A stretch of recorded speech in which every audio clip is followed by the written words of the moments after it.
34-ാം ബൂത്തിലാണ് ഞാനും എൻ്റെ ഭാര്യയും വോട്ട് രേഖപ്പെടുത്തിയത്. 34-35 ബൂത്തുകൾ എന്ന് പറയുന്നത് പാലക്കാട് മുനിസിപ്പാലിറ്റി വാർഡ് നമ്പർ 16 കഴിഞ്ഞ മുനിസിപ്പൽ തെരഞ്ഞെടുപ്പിൽ ഞങ്ങളുടെ പ്രിയപ്പെട്ട സ്ഥാനാർത്ഥി ബഷീർ അരിവാൾ ചുറ്റിക നക്ഷത്രം അടയാളത്തിൽ 350ഓളം വോട്ടിൻ്റെ ഭൂരിപക്ഷത്തിന് ജയിച്ച വാർഡാണിത്.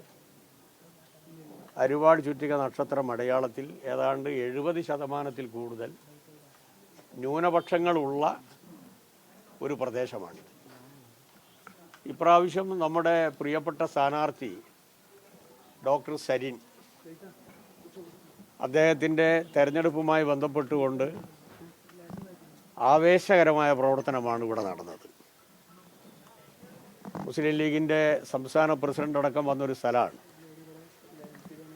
പക്ഷേ പ്രത്യേകിച്ച് മതന്യൂനപക്ഷങ്ങളിൽ ഈ അടുത്ത കാലത്തുണ്ടായിട്ടുള്ള ആശങ്ക മാറ്റാൻ അവർക്ക് കഴിഞ്ഞിട്ടില്ല എന്ന് മാത്രമല്ല, അതിരൂക്ഷമാണ് ആശങ്ക.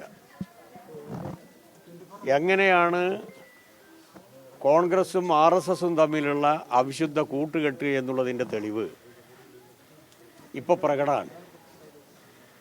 ആരംഭത്തിൽ ഞങ്ങളുടെ സ്ഥാനാർത്ഥി ഡോക്ടർ സരീൻ ഇത് മുന്നറിയിപ്പ് നൽകിയതാണ്.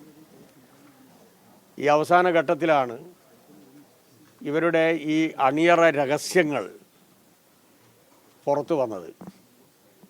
അതിൻ്റെ ഭാഗമായിട്ടാണ് സന്ദീപ് വാര്യർ കോൺഗ്രസിലേക്ക് പോയത്. സാധാരണ നിലയിൽ കോൺഗ്രസിലേക്ക് ഒരു പൊതുപ്രവർത്തകൻ പോകുന്നതിനെ ഞങ്ങൾ എതിർക്കേണ്ടതില്ല. പക്ഷേ RSSൽ നിന്നുകൊണ്ട്, സംഘപരിവാറിൽ നിന്നുകൊണ്ട് കേരളത്തിലെ ഒരു രാഷ്ട്രീയ നേതാവും പരാമർശിക്കാത്ത രൂപത്തിലുള്ള കാര്യങ്ങൾ, വിഷലിപ്തമായിട്ടുള്ള കാര്യങ്ങൾ, നമ്മളെല്ലാം അത്ഭുതപ്പെടുത്തുന്ന രൂപത്തിൽ മതന്യൂനപക്ഷത്തിനെതിരായി ഇടയ്ക്കിടെ പറഞ്ഞുകൊണ്ടിരുന്ന ഒരാളാണ് സന്ദീപ് വാര്യർ. ജമ്മു കാശ്മീരിലെ മുസ്ലിങ്ങളെ ടയർ കെട്ടി കത്തിച്ച് ഒരു 3000-4000 വരുന്ന ശവങ്ങളെ പാകിസ്ഥാനിലേക്ക് അയക്കണമെന്ന് വരെ പറഞ്ഞ ഒരാൾ. രാഹുൽ ഗാന്ധിക്ക് കുതിരവട്ടത്താണ് ചികിത്സ നടത്തേണ്ടത് എന്ന് പറഞ്ഞൊരാൾ.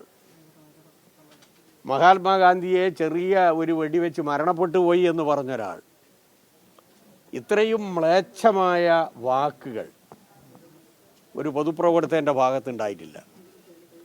കഴിഞ്ഞ 3 ദിവസമായി ഞാൻ ചോദിക്കുകയാണ്, സന്ദീപ് വാര്യർ RSSൽ നിന്ന് മോചിതനായിട്ടുണ്ടോ? RSSൻ്റെ ക്യാമ്പ് നടത്താൻ വേണ്ടി അദ്ദേഹം കൊടുത്ത ഭൂമി തിരിച്ചു പിടിക്കാനുള്ള നടപടി സ്വീകരിച്ചിട്ടുണ്ടോ? സംഘപരിവാറിനെതിരായി ഇനിയെങ്കിലും ശക്തമായ നിലപാടെടുക്കുമോ? ഈ രൂപത്തിൽ ഒരുറപ്പും പൊതുസമൂഹത്തിന് അദ്ദേഹം കൊടുത്തിട്ടില്ലെന്ന് മാത്രമല്ല, ഞാൻ RSSന് കൊടുത്ത ഭൂമി തിരിച്ചു പിടിക്കാൻ പോകുന്നില്ല എന്നാണ് അദ്ദേഹം പറഞ്ഞത്. അതിൻ്റെ ഇടയിലാണ് ബഹുമാനപ്പെട്ട സാദിഖ് അലി ശിഹാബ് തങ്ങളെ കണ്ടതും ഇന്ന് മുത്തുക്കോയ ജിഫ്രി തങ്ങളെ കാണുന്നതും. ഒരു രൂപത്തിലും ഈ കറപറ്റിയ അശുദ്ധമായ കയ്യെ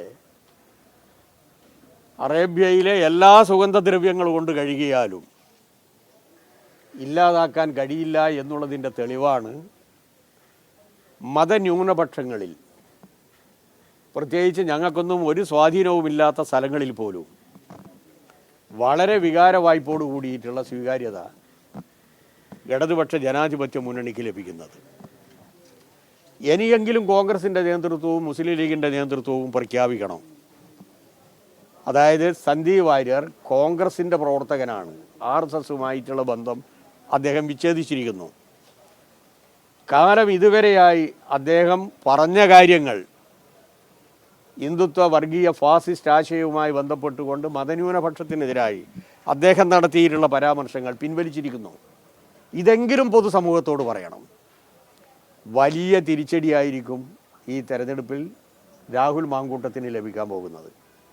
രാഹുൽ മാങ്കൂട്ടവും സന്ദീപ് വാര്യറും നടത്തിയിട്ടുള്ള ഈ ഗൂഢാലോചന കേരളീയ പൊതുസമൂഹം തിരിച്ചറിയുകയാണ്, ഈ മണ്ഡലത്തിലെ ജനത തിരിച്ചറിയുകയാണ്. അതിൻ്റെ ഭാഗമായിട്ടാണ് സാധാരണ നിലയിൽ ഒരു RSSൻ്റെ ശക്തനായിട്ടുള്ള ഒരു വക്താവ് കോൺഗ്രസിൽ പോയാൽ ശക്തമായി RSS പ്രതികരിക്കണം. ഒരക്ഷരം പോലും അവർ പ്രതികരിക്കുന്നില്ല, ശക്തമായ ഭാഷയിൽ പറയുന്നില്ല. ഇത് RSSൻ്റെ ഒരു വിഭാഗവും രാഹുൽ മാങ്കൂട്ടവും നടത്തിയ ഗൂഢാലോചനയാണ് എന്നുള്ളത് വളരെ വ്യക്തമാണ്. അതിനുള്ള തിരിച്ചടിയായിരിക്കും ഈ തെരഞ്ഞെടുപ്പ്.